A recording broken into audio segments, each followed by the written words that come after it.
My learning students and my followers, today here I am with another kind of topic, introductory adverb.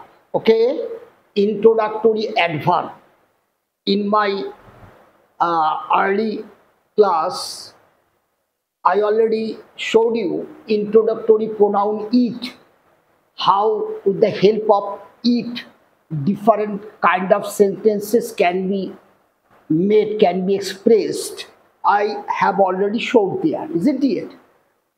Here you see introductory adverb here and there. Very important. How here and there introductory as an introductory adverb, how here and there helps you to make different kind of Bengali sentences. This is our topic to discuss for today, isn't it?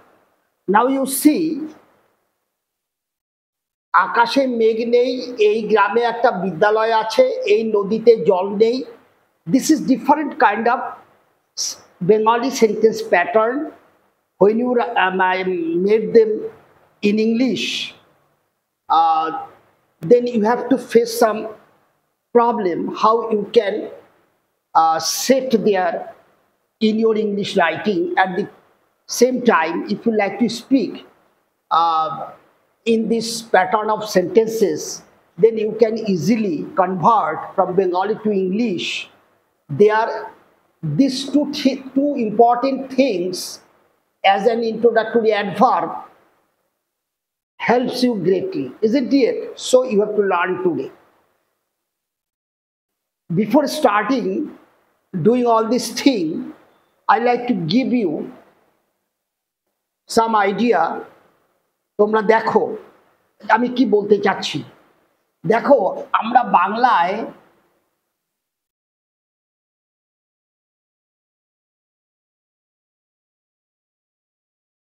আছে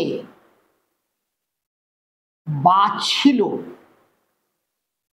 এই আছে বা ছিল বাংলায় এই শব্দগুলো আমরা কিন্তু দু রকম সেন্সে পেয়ে থাকি। একটা সেন্সে হচ্ছে সাবজেক্টের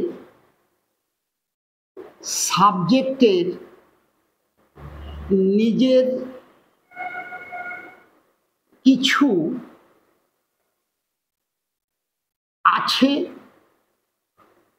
বা ছিল এই অর্থে একটা পাই। খেয়াল রাখো, সাবজেক্টের নিজের কিছু আছে বা ছিল এই অর্থে একটা পাই। যেমন তার একটি গাড়ি আছে, আমার একটি বাড়ি ছিল, এই রকম ভাবে সাবজেক্টের নিজের যখন কিছু আছে বা থাকে বোঝায়, তখন সে অর্থে আমরা আছে বা ছিল, সিম্পল প্রেজেন্টে আছে এবং পাস্টে আমরা ছিল, এই দুটো উচ্চারণ পাই। আবার দেখো আর এক ধরনের আমরা পেয়ে থাকি, কোনো কিছু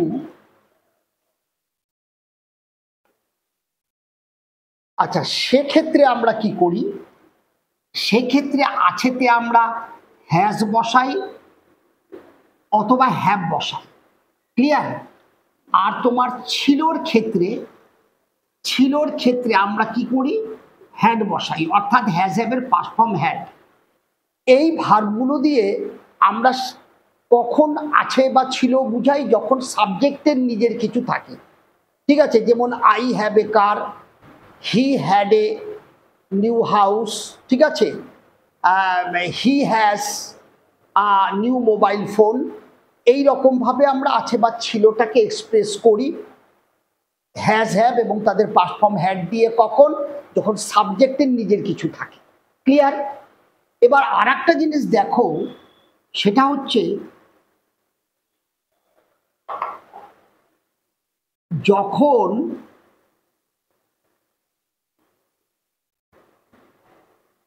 কোনো স্থানে কোনো কিছু আছে বা ছিল বোঝায়, তখন আমাদের এই আছে বা ছিল এক্ষেত্রে আমরা কি করতে পারি, ভেরি ইম্পর্টেন্ট। তখন দেখো আছের ক্ষেত্রে আমরা ইজ অথবা আর ব্যবহার করে দেব। Clear, very important. তখন আছের ক্ষেত্রে ইজ বা আর ব্যবহার করব, আর এই ছিলর ক্ষেত্রে তখন আমরা ব্যবহার করে দিব ওয়াজ অথবা ওয়্যার। ক্লিয়ার?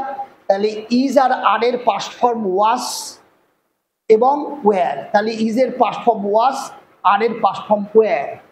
তখন আমাদের আছে বলতে ইজ এবং আর, ছিল বলতে ওয়াজ এবং ওয়্যার, এবং এগুলোর আগে আমাদের ইন্ট্রোডাক্টরি অ্যাডভার্ব হিয়ার অথবা দেয়ারকে ব্যবহার করতে হবে। তাহলে এইখানটায় আমাদের দেয়ার ব্যবহার করতে হবে, এখানেও আমাদের হিয়ার বা দেয়ার ব্যবহার করতে হবে। ঠিক আছে? তাহলে আমরা কি বোঝালাম এখানটায়, যখন কোনো স্থানে কিছু আছে বা ছিল বোঝাবো, তো সেক্ষেত্রেই একমাত্র হিয়ার বা দেয়ার ইন্ট্রোডাক্টরি অ্যাডভার্ব দিয়ে তোমার বাক্যটা শুরু করতে হবে। তখন তোমাদের আছে অর্থে ইজ বা আর এর কোনো একটি বসাতে হবে, আর ছিল অর্থে ওয়াজ বা ওয়্যারের কোনো একটি বসাতে হবে। ইজ বসবে না আর বসবে সেটা ডিপেন্ড করবে এরপরে যে সাবজেক্টটা আমাদের থাকবে, যার বিষয়ে কথা বলবো, সাবজেক্ট, সেই সাবজেক্টের নাম্বারের উপর ডিপেন্ড করবে। সাবজেক্টটা যদি সিঙ্গুলার হয় তাহলে ইজ হবে, সাবজেক্টটা যদি প্লুরাল হয় তাহলে আর হবে। ক্লিয়ার? এক্ষেত্রেও ঠিক তেমনি এরপরে যে আমাদের যার বিষয়ে কথা বলবো সাবজেক্টটা, সেটা বসবে, সেই সাবজেক্ট সিঙ্গুলার হলে ওয়াজ হবে, সেই সাবজেক্টটা প্লুরাল হলে ওয়্যার হবে। সেগুলো আমরা এখানে দেখাবো। আর একটা very important in this respect, সেটা কি বলছে, সবসময় লক্ষ্য রাখবে যে তোমার ভার্বটা এক্ষেত্রে ভার্বটা দেয়ার বা হিয়ার, এই ইন্ট্রোডাক্টরি অ্যাডভার্ব হিয়ার বা দেয়ারের পরেই কিন্তু ভার্বটাকে সেট করে দিতে হবে।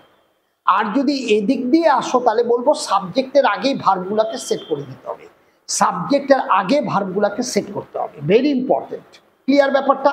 আমরা সাধারণত জানি যে আমরা সাবজেক্টের পরে ভার্ব লিখি, কিন্তু এখানে যেহেতু দেয়ার বা হিয়ার ইন্ট্রোডাক্টরি অ্যাডভার্ব দিয়ে বাক্যগুলো শুরু হয়, সেক্ষেত্রে সেই ইন্ট্রোডাক্টরি অ্যাডভার্বের পরেই কিন্তু ভার্বগুলো বসিয়ে দিতে হবে। ঘুরিয়ে বললে সাবজেক্টের আগে তখন ভার্বগুলো চলে আসবে। This is very important to point out. Okay? তাহলে এই হচ্ছে আমাদের আছে বা ছিল অর্থে দু ধরনের ইউজকে আমি তোমাদেরকে বোঝালাম। এখন আজকের আলোচনা আমাদের ইন্ট্রোডাক্টরি অ্যাডভার্ব হিয়ার এন্ড দেয়ারের ইউজ কিভাবে করব, এই পয়েন্টের উপর আজকের আলোচনা। ক্লিয়ার? তাহলে দেখো বিষয়টা। এবার দেখো, আকাশে মেঘ নেই, আগে আমরা লিখি আকাশে মেঘ আছে। কার বিষয়ে কথা বলা হচ্ছে? মেঘের বিষয়। তাহলে মেঘটা কিন্তু আমাদের নাউন। কোথায় মেঘ আছে বা নেই? আকাশে। আকাশটা হচ্ছে স্থানবাচক। ক্লিয়ার? তাহলে আমি এটা দিয়ে কিভাবে লিখতে পারি? দেখো, দেয়ার, যেহেতু মেঘ সিঙ্গুলার, ক্লাউড, খেয়াল করো, ক্লাউড সিঙ্গুলার, তাহলে আমার এখানে কি হবে? ইজ হয়ে যাবে। দেয়ার ইজ ক্লাউড, কোথায়? আকাশে, ইন দ্য স্কাই। ঠিক আছে? In the sky. ঠিক আছে? এই যে স্কাই, দ্য স্কাই স্থান, তার আগে একটা প্রিপোজিশন সেট হয়ে যাবে। ঠিক আছে? According to the pattern of subject that is noun and pronunciation, you have to set a preposition before the subject, isn't it? তাহলে there is cloud in the sky, what does it mean? আকাশে মেঘ আছে, এটা আছে অর্থে। এবার বলবা নেই, তার মানে এই বাক্যটাকে নাবাচক করব। নাবাচক করতে গেলে আমার বাক্যের মধ্যে কি আনতে হবে? নো অথবা নট। তাহলে আমরা জানি হেল্পিং ভার্ব যে ইজ, এটা আমার কাছে হেল্পিং ভার্ব। ফলো করো, এটা আমার কাছে হেল্পিং ভার্ব। আবার নো বা নট যেটাই বসাও না কেন, সেটা হেল্পিং ভার্বের পরে বসাতে হবে। দেখবে আমার আগের ক্লাসগুলোতে আমি দেখিয়েছি কিভাবে নেগেটিভ বাক্য তৈরি করতে হয়। ওকে? তাহলে এখানে নো বা নট বসাবো। নট বসবে যদি এখানটায় ভার্ব থাকে অথবা অ্যাডজেক্টিভ থাকে। ক্লাউড আমার কাছে নাউন, যদি নাউন থাকে তাহলে নাউনের আগে নট বসবে না, তখন বসে যাবে নো। ক্লিয়ার? নাউন থাকলে নো বসবে, অ্যাডজেক্টিভ বা ভার্ব থাকলে নট বসবে। তাহলে there is no cloud in the sky. Okay, now you see, এই গ্রামে একটি বিদ্যালয় আছে। ক্লিয়ার? তাহলে আমি লিখি, দেখো, তাহলে আছে, আছে তার মানে ইজ বা আর। তাহলে একটা বিদ্যালয়, এটা আমার সাবজেক্ট, এটা সিঙ্গুলার আছে, একটা বিদ্যালয়, তাহলে ইজ হয়ে যাবে, তাই না? তাহলে দেয়ার ইজ আ স্কুল। কোথায়? এই গ্রামে, তার মানে আবার preposition in this, clear, village.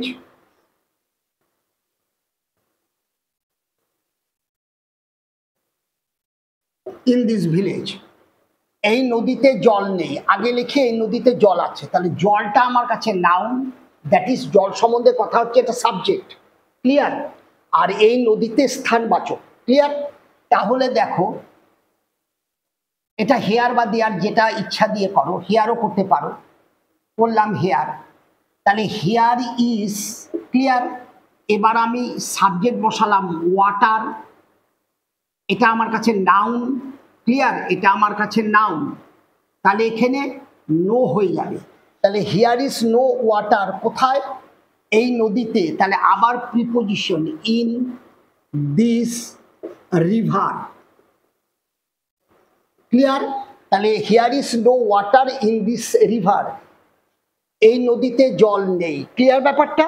তার মানে নদীর পাশে দাঁড়িয়েই কথা বলছি, সেই জন্য এটা হেয়ার দিয়ে আমরা লিখছি, here is no water in this river.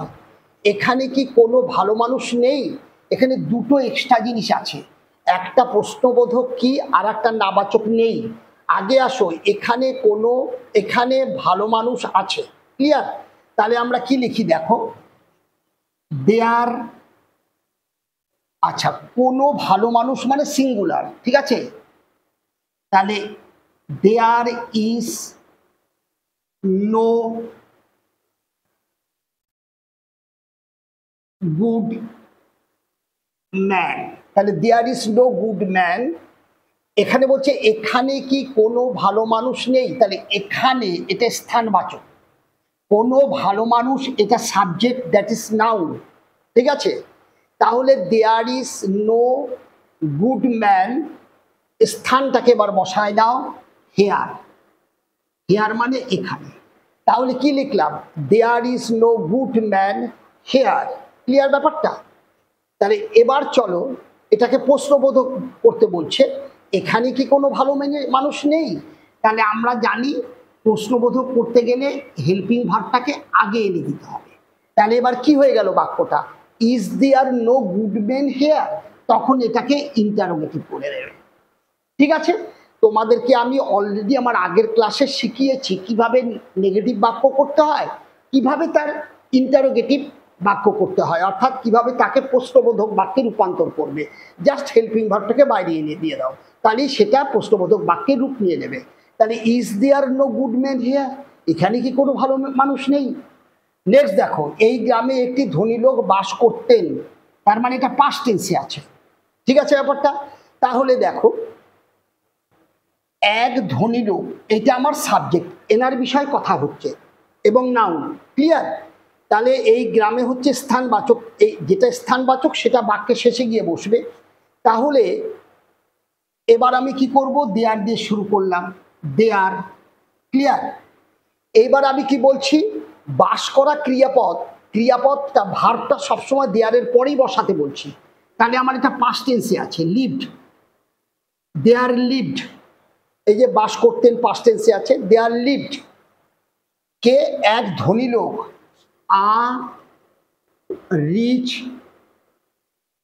Man. Clear? কোথায়? এই গ্রামে। এইবার আমি স্থানটাকে লাস্টে নিয়ে চলে আসলাম, ইন দিস ভিলেজ। ক্লিয়ার? তাহলে দেখো ভার্বটা জাস্ট ইন্ট্রোডাক্টরি অ্যাডভার্ব হিয়ার বা দেয়ার পরেই বসে যায়, সবখানে তাই বসানো আছে। দেখো, দেয়ারের পরে ইস, ঠিক আছে, দেয়ারের পরে ইস, ঠিক আছে, এই যে দেয়ারের পরে ইস, এখানে ভার্বটা এসে গেল লিভড, বাস করতো, তাহলে there lived a rich man in this village. এখন দেখো, তোমার জন্য একটি খবর আছে। ঠিক আছে? তাহলে তোমার জন্য একটি খবর আছে, ভালো কথা। তাহলে একটি খবরের বিষয় বলা হচ্ছে, এটা সাবজেক্ট, এটা নাউন। আছেতে ইজ অথবা আর ব্যবহার করবে। তোমার জন্য কোথায় খবরটা, মানে কার জন্য আছে, মানে এটা স্থানবাচকে চলে যাবে, ঠিক আছে। তাহলে একটি খবর আছে, তাহলে এখানে আমি হেয়ার দিয়ে করে দিই। তাহলে হেয়ার ইজ, এইবার একটি খবর, আর নিউজ,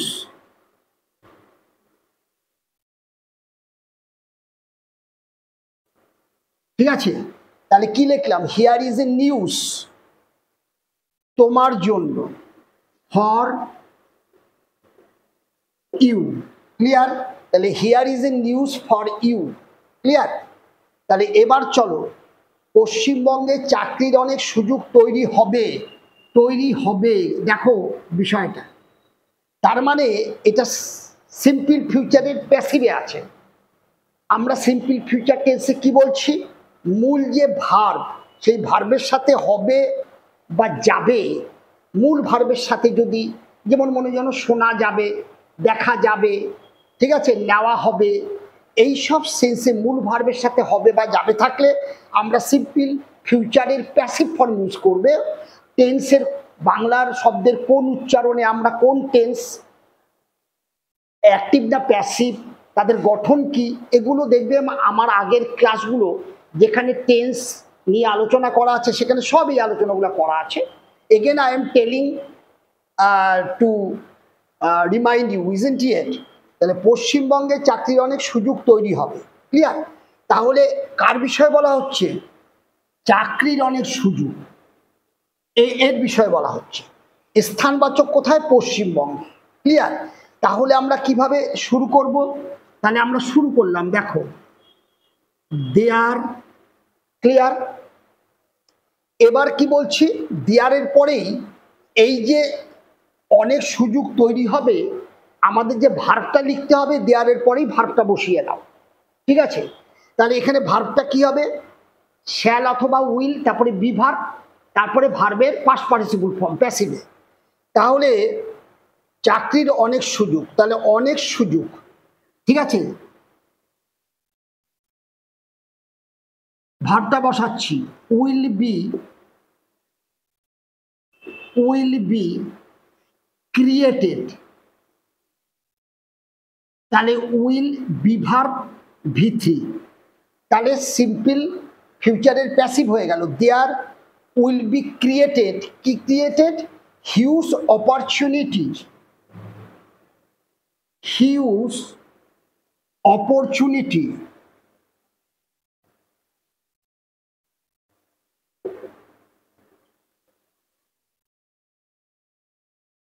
ঠিক আছে। তাহলে there will be created huge opportunity, কিসের, অফ জব, চাকরি, অফ জব, ক্লিয়ার। কোথায়, পশ্চিমবঙ্গে, ইন ওয়েস্ট বেঙ্গল, ক্লিয়ার ব্যাপারটা। তাহলে কি লিখলাম, দেখো ফরমেশনটা, দেয়ার দিলাম, তারপরে বলছি ভার্ব সেট করে দাও, আমার হিউজ অপরচুনিটি অফ জব, এটা আমার সাবজেক্ট, এর বিষয়ে কথা হচ্ছে। সাবজেক্টের আগে ভার্বটা বসাও অথবা ইন্ট্রোডাক্টরি অ্যাডভার্বের পরে ভার্বটা বসাও। তাহলে আমি দেয়ার ইন্ট্রোডাক্টরি প্রোনাউন, তারপরেই ভার্বটা সেট করে দিলাম, উইল বি ক্রিয়েটেড। তারপরে নাকি আমার সাবজেক্টটা যার বিষয়ে বলছি তাকে সেট করতে হবে, হিউজ অপরচুনিটি অফ জব, তারপরে স্থানবাচক যেটা আছে সেটা বসিয়ে দিলাম, কোথায়, in West Bengal, clear. Next you see, স্কুলের বাগানে অনেক বড় বড় গাছ রয়েছে। দেখো এই যে রয়েছে বা আছে, দুটার মধ্যে তফাৎ বোঝো। আমি যদি বলি আমাদের বাড়িতে একটি গাড়ি আছে, তাহলে গাড়ির থাকাটা সময়টা কি সেটা কিন্তু বোঝা গেল। আর যদি বলি আমাদের বাড়িতে একটি গাড়ি রয়েছে, তার মানে বোঝা গেল যে গাড়িটা সময়সীমা দীর্ঘ। তাহলে যখনই এই থাকাটা বা আছেটা বেশি সময়সীমা নিয়ে থাকবে, তখন কিন্তু আমাদের ইজ বা আরের জায়গায় আমাদের পারফেক্ট ফর্ম ইউজ করতে হবে হ্যাজ বিন বা হ্যাভ বিন ফলো করবে। তার মানে তখন আমরা কি করব, ইজ অথবা আর এর জায়গায় আমাদের হ্যাজ বিন অথবা হ্যাভ বিন অথবা পাস্ট হলে হ্যাড বিন, এই জিনিসগুলো কিন্তু আমাদের বসাতে হবে। ইজ বা আর এর জায়গায় বসাবো এইটুকু, আর যদি ওয়াস বা ওয়্যার থাকে তাহলে আমরা বসাবো এইটা। কখন, যদি এগুলোর মধ্যে সময়সীমা বেশি থাকে। একটা উদাহরণ দিলাম যে আমার একটি গাড়ি আছে, এই আছেটা লং পিরিয়ড বোঝায় না, কিন্তু যদি বলি আমার একটা গাড়ি রয়েছে তাহলে কিন্তু লং পিরিয়ড বোঝায়। তাহলে আছে আর রয়েছের মধ্যে বাংলা শব্দের ব্যবহারের মধ্যে পার্থক্যটা তোমাদের বোঝানো হলো। তাহলে এখানটায় আছো, স্কুলের বাগানে অনেক বড় বড় গাছ রয়েছে, তাহলে লিখে দিই দেয়ার আর, এখানে হেয়ার দিয়েও করতে পারো, অসুবিধা নেই। দেয়ার, সরি, এখানটায় যেহেতু রয়েছে বেশি সময়, দেয়ার হ্যাভ বিন, ঠিক আছে, অনেক বড় বড় গাছ, এটা কিন্তু সিঙ্গুলার ফর্মে আছে, বড় বড়, তার মানে একের অধিক বোঝাতে গেলেই বড় বড় ছোট ছোট আমরা বলি, তাহলে এই দুটো মিলে একে প্লুরাল করে দেবে। ফলে বড়র ক্ষেত্রে একবারই ইউজ করো বিগ, এটা একবারই ইউজ করবে, বড় বড় ছোট ছোট, ঠিক আছে, একবারই ইউজ করবে অ্যাডজেক্টিভটা বিগ, আর এইটা প্লুরাল হয়ে যাবে, তার মানে ট্রিস। তার মানে there have been big trees, এটা যেহেতু প্লুরাল সেহেতু এইটাকে আমার এইটার উপরে ভার্ব ডিপেন্ড করবে। আমরা আগের আলোচনায় দেখেছি যে নাউনের নাম্বারের উপরে, অর্থাৎ সাবজেক্ট মানে নাউন, ট্রিস নাউন, তার নাম্বারের উপরে ভার্বের সিঙ্গুলার প্লুরাল ডিপেন্ড করবে। এটা যেহেতু প্লুরাল তাই হ্যাভ হয়েছে, এখানে শুধু ট্রি থাকলে এটা হ্যাজ হয়ে যেত, ভেরি ইম্পর্টেন্ট। তাহলে there have been big trees কোথায়, স্কুলের বাগানে, তাহলে আমরা লিখে দিই ইন স্কুল গার্ডেন। ক্লিয়ার ব্যাপারটা? এইভাবে তোমাদের কিন্তু ইন্ট্রোডাক্টরি অ্যাডভার্ব হিয়ার বা দেয়ার দিয়ে কিভাবে বাক্যগুলো করে এবং কখন করে, ভেরি ইম্পর্টেন্ট। যে বাংলা বাক্যের কি চরিত্র থাকলে তুমি হিয়ার বা দেয়ার দিয়ে বাক্যগুলো করতে পারো, সেটা আমি আগেই দেখিয়েছি। আছে বা ছিল উচ্চারণে যদি দেখো সাবজেক্টের নিজের কিছু আছে বা ছিল, তখন তার এক ধরনের প্যাটার্ন। যদি দেখো কোনো স্থানের কোনো কিছু ছিল বা আছে, তখনই আমাদের এই প্রশ্নগুলো চলে আসবে ইন্ট্রোডাক্টরি অ্যাডভার্ব হিয়ার বা দেয়ার দিয়ে বাক্য তৈরির বিষয়। ক্লিয়ার ব্যাপারটা? আশা করি আজকের ক্লাসটা থেকে তোমরা বুঝতে পেরেছো কিভাবে তোমরা এই ধরনের বাক্যগুলো তৈরি করবে, isn't it? If you think my classes are helping you somehow, you must comment in your comment box whatsoever negative and positive. I like to be motivated having all these comments, isn't it? If there is no motivation from your kind end, now you think how I can go for a long time with all my classes, isn't it? Like it, share it. Those who are new in my channel, don't forget to subscribe. Okay, thank you, stay well.